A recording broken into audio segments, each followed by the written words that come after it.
Tình yêu là một phần quan trọng của cuộc sống, nhưng không phải là tất cả. Khi bạn đã chấp nhận không chú ý quá nhiều vào chuyện yêu đương, bạn xoay sang những thứ khác, thì công việc, các mối liên hệ tình cảm và nhiều dự án, kế hoạch rất tuyệt vời mà bạn đã từng nghĩ đến đều đang chờ bạn. Khi bạn tìm thấy niềm hạnh phúc từ đó, thì tự nhiên bạn sẽ thay đổi cách nhìn nhận của bạn về tình yêu.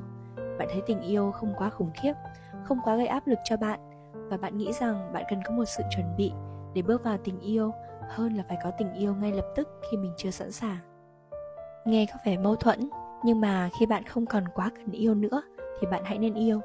Vì cái quá cần ở đây là nhu cầu ích kỷ của bản thân nhiều quá, dễ khiến cho ta đánh mất chính mình.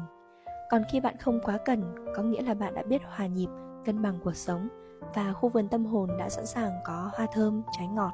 Người nào có duyên bước tới, ở lại lâu thì bạn sẽ giữ lại. Như vậy sẽ tốt hơn rất nhiều so với việc xách đuốc đi tìm.